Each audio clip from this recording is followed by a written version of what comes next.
So we have a very special guest with us today. We've got a little intro to do, haven't we? Apparently we have. Even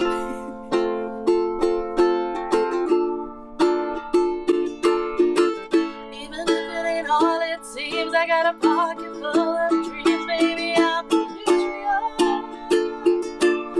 Concrete jungle where dreams are made of. There's nothing you can do. Now you're in New York. Oh dear. I don't think we've ever done anything as bad as that in our lives. Sorry, murdered before. that, didn't we? Murdered that. We have Viggy. We have Jiggy With Viggy. Yay! I never know what to call her. Me neither. In my head, I go with Jiggy before I go with Viggy. What do your friends and family call you? My friends and family generally call me either Vic or Victoria, and it's funny because I actually don't go by Vicky in the normal pronunciation, but where Viggy comes from is Vicky with the New York accent, so Viggy, like a little more fast-paced, so like biscuits. So that's where that comes from. Coffee. Oh, how good are our impressions? Like that. Probably offensive is how good our impressions are. So we have Viggy with us, Victoria, Jiggy with Viggy, Vig. Join us all the way from America. Our first guest from USA? Yes. Our first ever, I think. Atlantic side guest. Something like that. Yeah. Over the pond. So, as normal, we thought we'd have a nice little chat, find out more about Viggy. You've not met Viggy before today, have you? I haven't. Super excited. No. Yeah. Very nice. Always happy to make new friends. So hello. Right, back at you. Viggy is... She is TikTok famous. She's Insta famous. She's YouTube famous. She's all trending. over it. She's trending. Your TikTok numbers are ridiculous, aren't they? They're like amazing. I think Thanks. they are. Yeah. I think they are. They're pretty up there. Yeah, like over 250,000 now on TikTok followers. Yeah, I believe I'm just about to hit 280,000 over there as of day of recording. It's very cool. I try not to think about it or else I kind of spiral, but it's very nice that there's that many people wanting to learn stuff and just really like music in general and by what I have to offer with the uke. So I'm very happy to have that following over there. It's pretty cool. Yeah, that's amazing. It's awesome. I don't do the tick of the talk very much because I'm old. I've talked occasionally. Not tick. Not tick. But it does seem to be a platform for... It's almost like how YouTube was 10 years ago, where you had all these creators that were kind of just coming up out of nowhere and vlogging for the first time and doing things first time. TikTok seems to be it's got these sort of new creators on it, and it's a place to discover people. How have you found it from a ukulele point of view? Because it's not the first thing you think of when you think of TikTok, of pairing up with ukulele. But presumably, it is a younger audience, and they're fully up for the ukulele content. I mean, I'm going to have held this ukulele for long enough in one video, so I'm going to get rid of that. But yeah, sorry. So how do you find that? Do you find that sort of the people watching you is a younger generation on TikTok? Yeah, I think the majority of the viewers on there are part of the younger generation, but believe it or not, a lot of my students, when I put out my open lesson slot survey and I get new signups, a lot of them are of the older generation and they found me from TikTok. So it is a bit of a surprise to see that it is a wide variety on there. Of course, it is more of the younger generation, but I do get a little bit of every demographic over on that old clock app.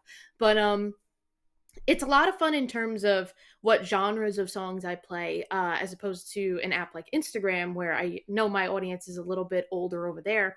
I can kind of play around with what songs I play, and I can see how well they'll do on the different apps. So, for example, on TikTok, I'll do more of a trendy song tutorial. If it's a soundbite I know is trending on TikTok, because I am also chronically online over there, so I hear the same sound bites everyone else is hearing.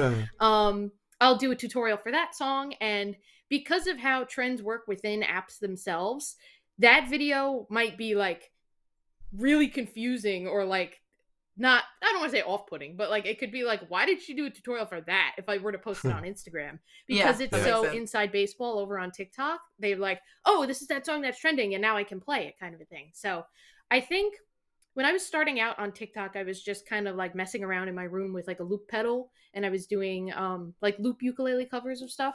And that was how people started to notice what I was doing. And then from there, I kind of broke into teaching, where people were asking me, oh, how did you do that? Or can you teach me how to play this chord or whatever? So it grew from there. I was really kind of shy starting out. I didn't really have any interaction with the comments other than like, here's the song I posted. And then I would kind of go like this. Um, so breaking into teaching through an online platform was really something I never thought I was going to do. And now I post for years on TikTok. I've been on there probably close to 4 years now. And for about 3.5 of those years, I was posting every single day. Um, Whether it was a fingerstyle cover, it was a tutorial, a silly little ukulele meme, something like that. Because you have to fight the almighty algorithm, and you Yeah. always have something kind of chugging along in there. But I'm lucky that for me, I just kind of love doing what I do, so it never felt like work every single day to put something out. Um, but yeah, I mean, I don't. That was really long-winded way of answering your question, but basically, yeah, TikTok has a younger audience, and it's fun to cater to different audiences with different apps. But what's cool And is sometimes it surprises you. I'll play like a Steely Dan song, and it goes ballistic on TikTok. I'm like, all right, I guess Yeah. my Dan heads are over there, you know, and or do you vice versa on Instagram. So it's been a lot of fun traversing the internet with the uke, and I'm just glad people are digging it. and do you find, like, on places like TikTok, you get a lot of people who aren't necessarily ukulele fans? Like, they've gone because it's the trending song, so you're kind of reaching a bunch of people that wouldn't expect to find ukulele on TikTok. Do you find that, or are a lot of them? Yeah, no, totally. I find a lot of people, I always get comments that are like, do I play ukulele? No. Did I watch this whole entire video? Yes. And it'll have like a bunch of likes on it. So I always, yeah, it's fun to see those people come through, or the comments where people are like, I've never seen anybody play an instrument like this, or I play guitar, but this is really encouraging me to start playing the ukulele, especially since you're playing it in such an unorthodox way. So it's a lot of fun, and it's really cool to introduce that younger generation to some of the stuff that I've been inspired by, you know, a lot of like the James Hill, Shimabukuro, percussive ukulele type stuff. Like for me to be the person that now these people are going, whoa, that shit's crazy, I gotta play like that. Like it makes me feel really cool to kind of pass along that inspiration to a new generation. So yeah, I really like Oh, it. that's so cool. Whoever finds me on the app, I welcome. Unless you're there to be a troll, then I actually welcome them too. I get people. I have my own followers go after the trolls when they come, and they find their I way on. Amazing. So I that's good. love people that troll us. You love engaging in a troll. Oh, I do. Don't you? I make them. I like to like battle them with humour. hmm And then most of the time, I'd say 99% of the time, they come back and they kind of go, "Oh yeah, fair point, fair enough." And you have Yeah. the kind of like, you think you've turned someone from sat there being quite nasty sometimes to like having a laugh and going away and maybe just kind of like having a slightly better day, because it takes a certain person to sit there and troll you, I think. Apart from the guy who complains that I wail, don't seem to have caught him. You're not a fan of him, are you? You're not a fan of him. I mean, Yeah. I do wail sometimes. Yeah. But so TikTok has really created a career for you, hasn't it? Then I'm guessing, because I mean you do this full time now. I was going to ask that because obviously you know Kevin, but I don't know you. So, like, is this your full time now? You know, is it? Did you start off doing it part time and you had like a little job on the side? How did it kind of progress, and where are you at? Yeah, so when I first started doing it, like I said, I didn't really think anything of it. My friend had convinced me to download the app, and I was like, like I think most people are when they first hear of TikTok, they're like, I don't need that app, I'm good. But my friend told me to get it, and I just kind of started messing around, posting stuff, and I was still working at the time. This was probably the tail end of what we'll consider the pandemic, because we're still in end game for sure. But I was working at a grocery store, which was the best place to work during a pandemic. While I was starting off doing that stuff, and I would work my little job, I would get out at 1 in the afternoon, and then I would go home and do that. And it just kind of started to get crazy while I was there. And then at the time I was in college for film production. So I had a little bit of experience with video editing, a little bit. I had a good amount of experience with video editing and all that stuff. So that's where that side of it comes from. But once it started to pick up steam, I had, like I said, a lot of requests for like tutorials and even lessons. So I started getting private lessons going. I really enjoyed writing out full fingerstyle arrangements, so I started to post those up for sale. So I kind of started to create this career out of it, using the audience that I had and all the skills that I knew I could bring to the table. And yeah, at this point, it's become like my full time thing. I love teaching. I arrange songs. I have my Patreon where my friends get all weekly fingerstyle tabs. So I put one out every single week. It's a way to keep my own chops sharp and just make sure I'm always learning something new on my own while giving things out to the world so other people can learn too. So yeah, I live and breathe this stuff. If it comes off like that, it totally does, because that's what I do. I sit in my little chair and I just noodle around all day. And yeah, it's a lot of fun. I've learned a lot of musical discipline from it, and I think I am learning something new every day just as much as I'm teaching something new every day. So I really like it. Yeah. I think that's awesome though, and I think that's kind of like, I mean, I don't want to be melodramatic, but it's kind of like this new world of something like TikTok giving someone the opportunity to do that as a living, because it wasn't there previously. You know, there was a few people doing it on YouTube, and that got more and more and more. But to make a full living out of it, and to have that be your daily, this is what I do, I think it's amazing. Yeah. And without sort of TikTok, Instagram, and all of those social media things, I don't think people would be able to do it. But also, I know what incredibly hard work it is, because when you've got to do something and produce content constantly to keep your audience happy, and particularly when you add in Patreon and things like that, where it's a real commitment, because they're giving you money and you've got to commit to kind of giving them content. How do you find that? Because I mean, we, like with what we do here, it can be stressful. It can kind of take a lot of time. Do you struggle with the actual workload that this is? Because the other thing is, I don't think people realise what the workload is, and it's a huge amount of work. Go on, tell us about the workload and how you cope with that. Yeah, I think so. I mentioned how often and how long I've been on TikTok before. It was 4 years, and I said for 3.5 of those years it was every day. That's because I kind of came to the realization recently that battling with, again, this algorithm and how it works, no one on any of these apps knows how consistently you're supposed to post, and it can change on a whim, and then you can see that reflected, but you don't know what the solution is, so you kind of battle these apps a lot. I realized that for my own workload going forward, for the past like few months now, I've been doing posts every other day on TikTok, and do I feel like the world has opened up and I can breathe. But I say that jokingly, because having done very consistent uploads for that long, I've been able to streamline it. And part of that streamline-ification is me kind of doing shit like I just did, like doing something goofy and like not cutting it out. Or like if I am teaching a chord progression and I myself mess it up, like I'll kind of just restart quick and leave it in, because I feel like those little moments make all of us more human. And if I kind of biff something, or I curse, or a bird flies mid-take or something in the background, like I like to leave all that stuff in. And not only does that add to me being more transparent to who I am as like a goofy little goober, it also does help the the streamline-ification, again, that word, of me getting stuff out in a timely manner. So I really like that. I stay authentic to my bleeps and bloops and stuff when I edit things. But in terms of workload, I guess, I mean, this is going to sound like so like shitty, and I apologize for how this is going to come off, but like I kind of just got good. Like I feel like when it comes to like arranging stuff, like it comes really like quick to me depending on the song. Like it kind of flows really naturally, which is something I could never say like a few years ago. And I'm 10 years into playing the ukulele at this point. It'll be my 10-year Yuki birthday next month. But I think with that comes my ability to say that it comes easy because of all this work that I've put in thus far. So in terms of the weekly fingerstyle stuff, I really do enjoy doing that. So to me, that's not really something that takes too much mental stress.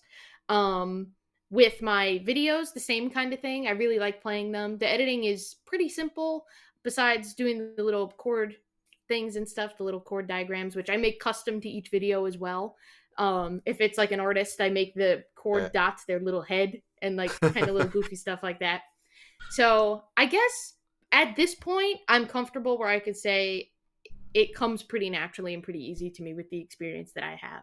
But a few years ago, it probably took more of a toll on me because I was like, I have all these people now, and these people expect something of me, and I need to put this out, and I need to get stuff out every single day. But now I'm at the point where I can take that every other day approach, and people are like, oh, okay, like she's a Yeah. person. Like Yeah. I feel like when it comes to gaining such a big audience in such a short amount of time, you kind of have these stages, and the first stage is like, holy shit, there's all these people looking at me. And then the next stage is like, oh my god, these people are looking at me. I have to like do something. You know, they're like, monkey with the cymbals, clap your hands, kind of a thing. I need to put something out. And then you kind of get to a point where you realize that all of these people also know that you're a human being and that you need time away too. And you have stuff that you also need to get done outside of who they just see on the app. So you can kind of lean into that and go, okay, so they're going to understand if I need like a few days to like not post something. Like Yeah. they're Yeah. really not going to freak out if they don't learn a Harry Styles song in 48 hours. Like I think it's going to be okay, Yeah. kind of a thing. So that's where I'm at now. I have taken a little bit of a breather with the everyday posting, and it's helped me more have more time to focus on my lessons and my everyday life, and I think I'm able to put out better output with the videos Yeah. that I do because I have an extra day in between. And I know even every other day posting for some people is going to sound like, well, that's crazy alone. Like I can't believe she did every single day Yeah. for such Yeah. a long time, but we'll call it the youthful energy that I have. We'll blame it on Yeah. that. Do But you? Oh, sorry. Do you try and get yourself kind of ahead of schedule, or do you literally film kind of that morning for things you're going to put out that afternoon, or do you do it like Good question. 48 hours before? How do you?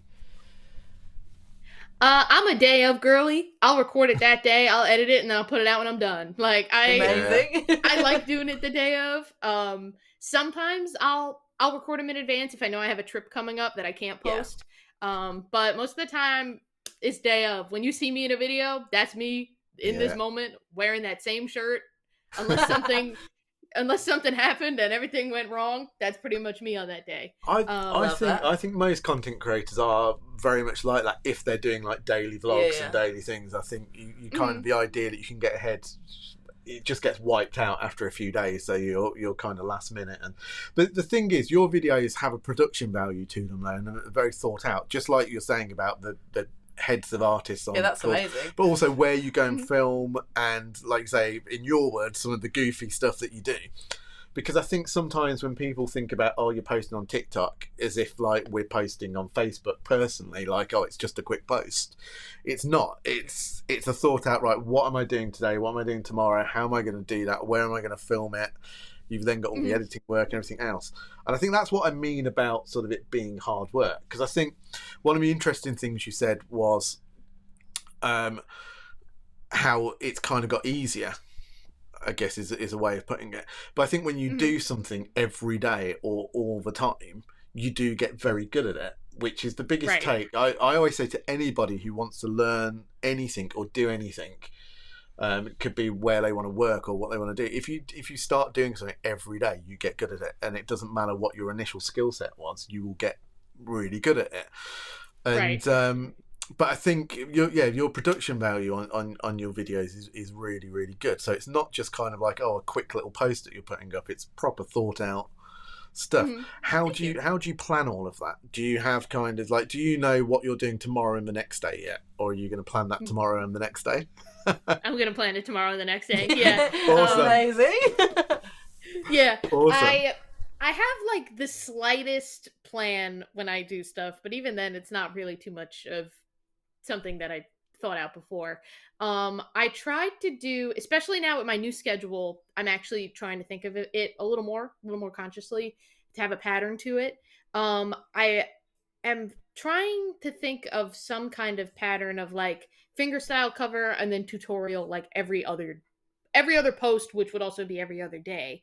But on Mondays, whenever the every other Monday rolls around, I like to do a mandolin cover for Mandolin Mondays because in another way that I'm always teaching myself something new, that's probably the most literal sense of it, is I have a mandolin, don't quite know what I'm doing with it, but every Monday I post something of me messing around with the mandolin. Like Yeah. me just trying to get my finger dexterity working. I'm not good with a pick at all, so that's why I picked up the mandolin to like get better at that. So it'll be me doing like picking exercises, or which have been really good on TikTok. I make simplified tabs for stuff using my ukulele knowledge that's not too hard on the mandolin because I'm a beginner with that. So just kind of creating my own little simple tabs, and I'll post those.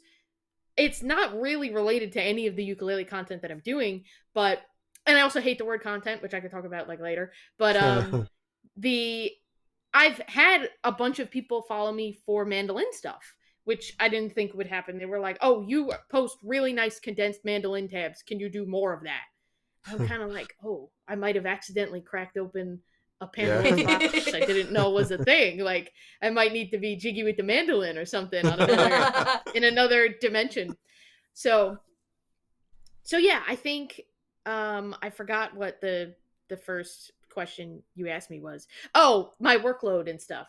So Yeah. I think yeah, I don't think I plan too much. I'll look up if there's any trending songs on TikTok that people are asking for in the comments for a tutorial, or I'll just play something that I've been listening to recently. But other than me thinking of the song maybe before, I kind of give it a listen. I jot out what the chords are and what a strum I would use on literally a napkin or a post-it.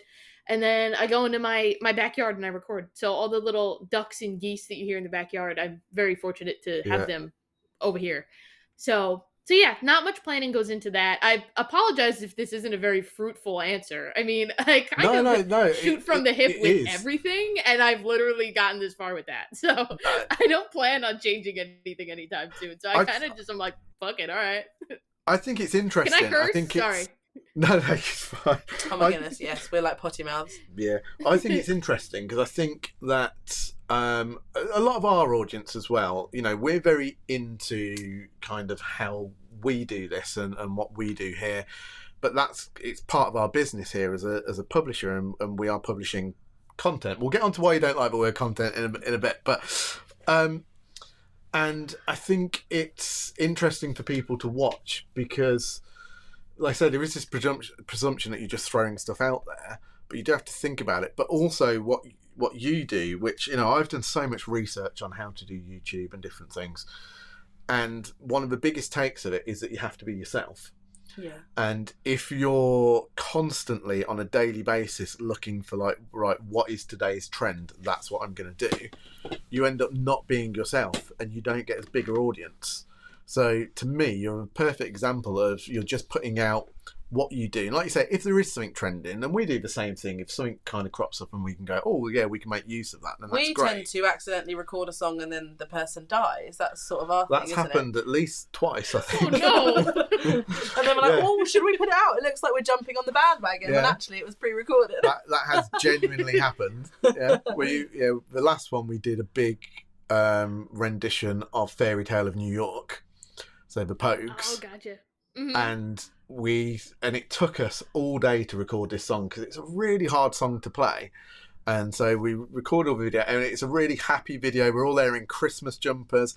Literally 3 days later, Shane McGowan died, and we were like, "Can we put this out now? Because it's like we're just having a."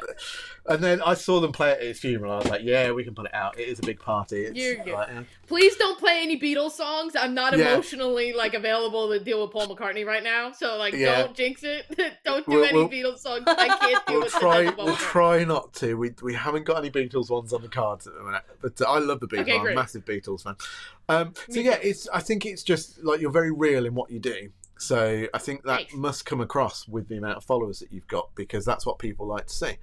I wanted to talk about kind of, correct me if I'm wrong, but there's a bit of a transition between you kind of posting stuff during COVID and then building this audience and then making it your career and what you do, to now going out and performing and doing festivals, and you've got some great bookings for festivals this year coming up, which we'll talk about. We're hoping to come to the one on the 7th of April.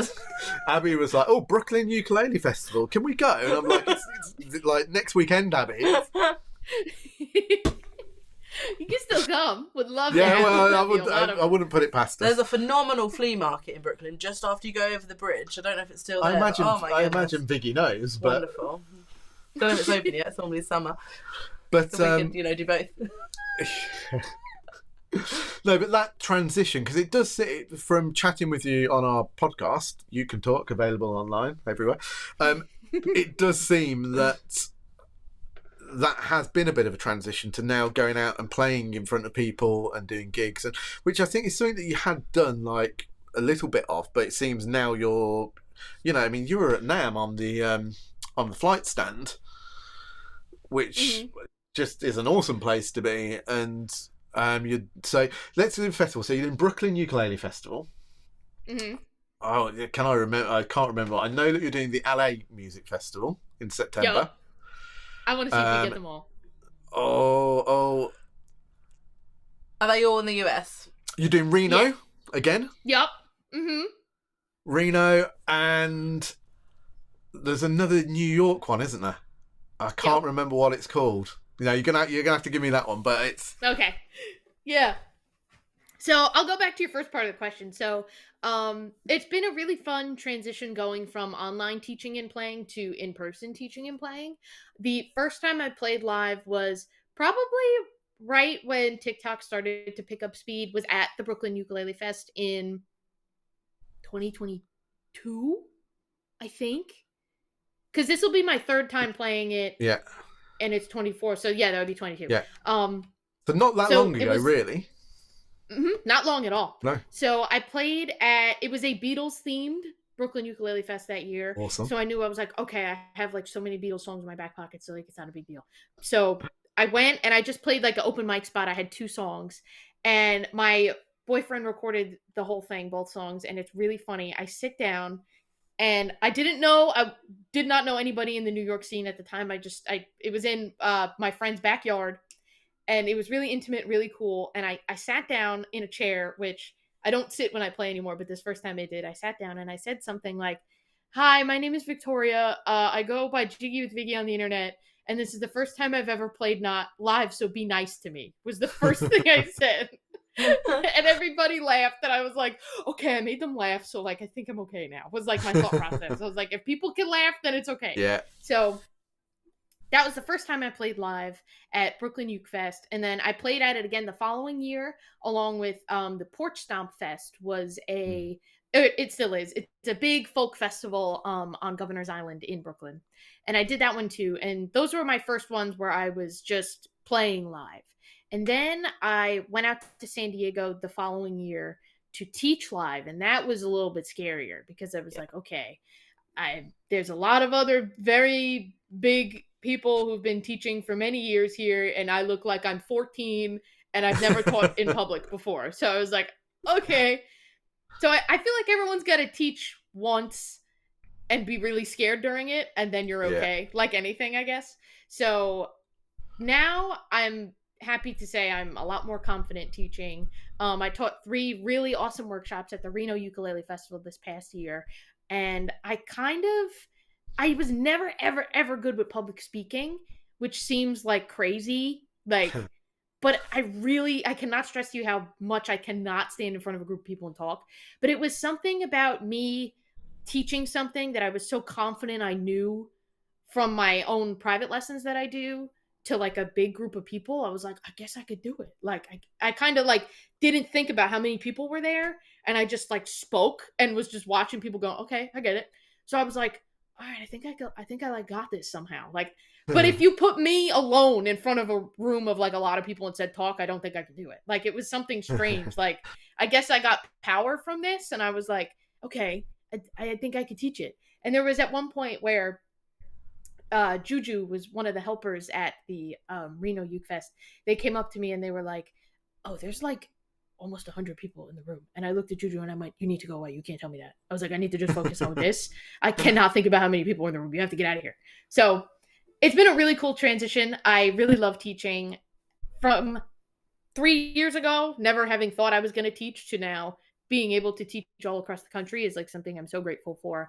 It's so much fun. I bring the same kind of goofiness and let me redo that real quick to my teaching approach, which I think always gets a little giggle here and there, which I'm all for. I'm all for the giggles and the goofs. But yeah, so I'll run down my schedule so that you can remember it. I'm just kidding. We have April 7th is Brooklyn Ukulele Fest. May 24th through 27th, Memorial Day weekend for my U.S. friends, is in upstate New York in the Woodstock area for the Ashokan Ukulele Festival. Awesome. Then we have in July the 19th, is the Midwest Ukulele and Harmonica Camp, which is in Toledo, which I'm really excited for that one. And then in the fall, I head to the West Coast for the LA Uke Fest in September, and then Reno in October. So you had most of them there. I missed a couple, but We're going to go to the LA one, right? you keep saying this, but no, we're not, unfortunately. Aw, Yeah, that's all right. But I do really want to go to NAMM next year, and Viggy's going to be there as well. So that's where I really want to go. And just bury myself in ukuleles and recording equipment. Okay, amazing. Yeah, There you sounds go. awesome. What again? I'm just picking up on things that you're saying. I'm like, oh, I need to ask you about that New York ukulele scene. What does that look like? So there used to be, from what I've been told, it was ended before my time. But there used to be a New York Ukulele Festival that was pretty big. But I think that they could never nail down a location from what I've done in my research and have talking to people. So New York Ukulele Fest doesn't really exist too much now. So as far as I know, there's Brooklyn Ukulele Festival, which is run by Gwendolyn Fitz and Ukulele Jake, who are my home dogs. And then Paul Hennessy has started a Gotham ukulele. I want to get the name right, but I don't think I'm gonna. I think it's like the Gotham Ukulele Club or something, and it's like another New York-based cool ukulele I group. was just going to say, how excited does that make you? Yeah, love that.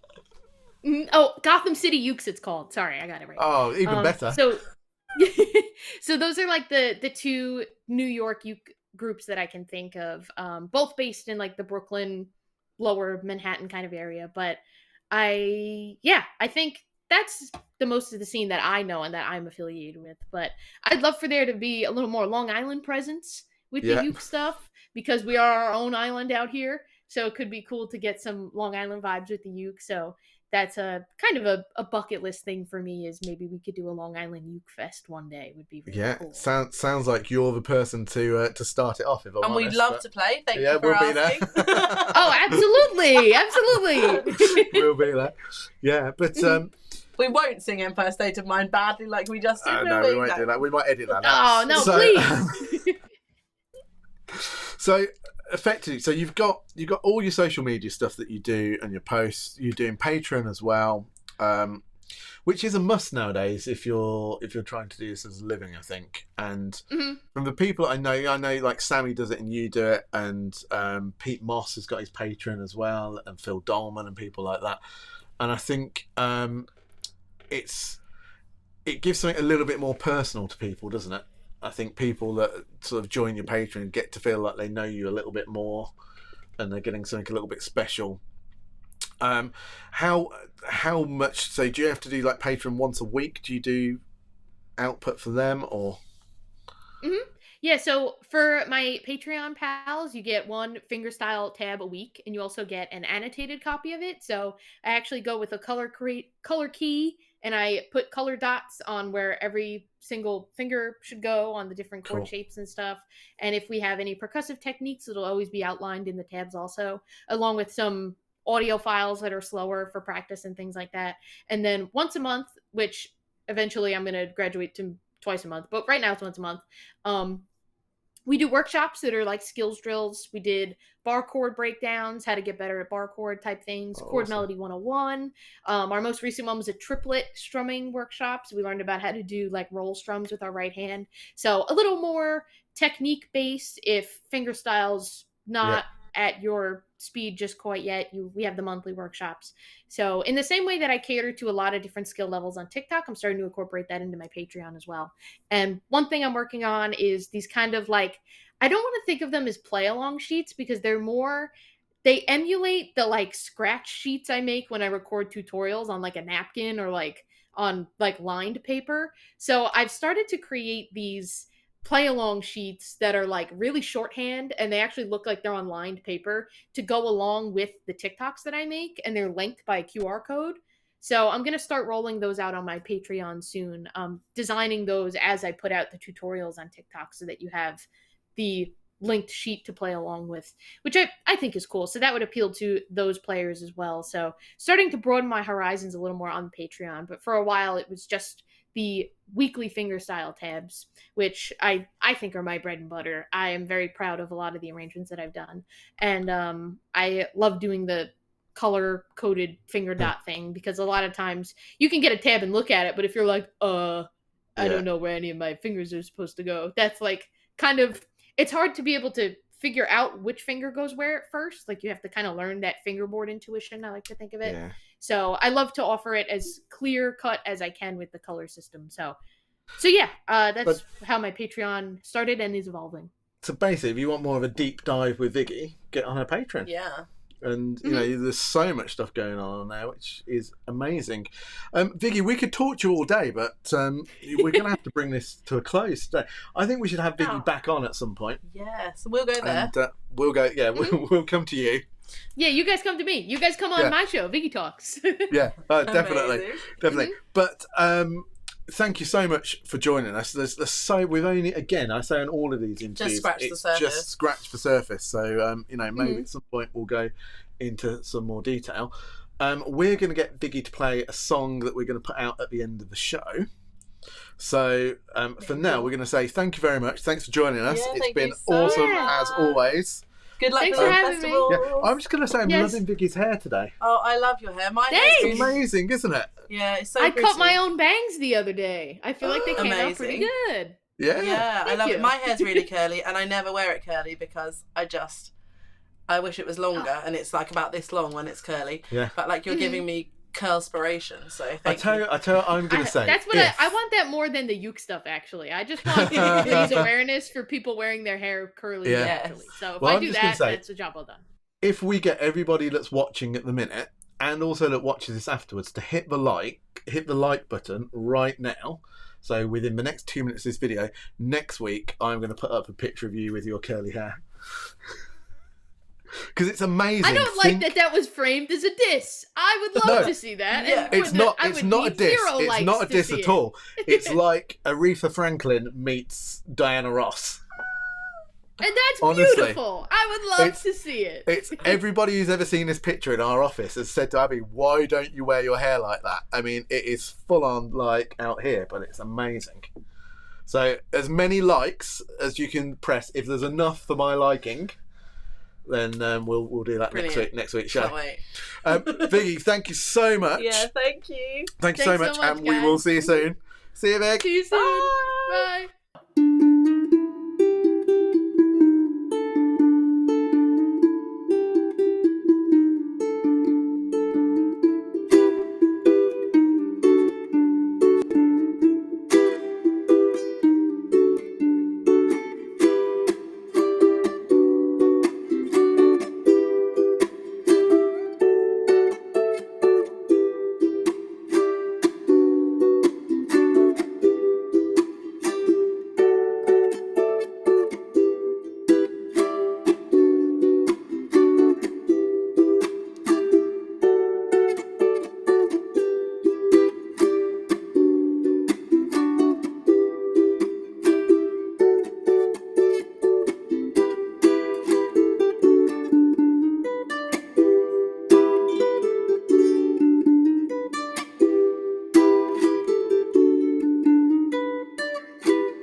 Yay! Yay! Thank you. That was brilliant. Amazing. Awesome. Thanks.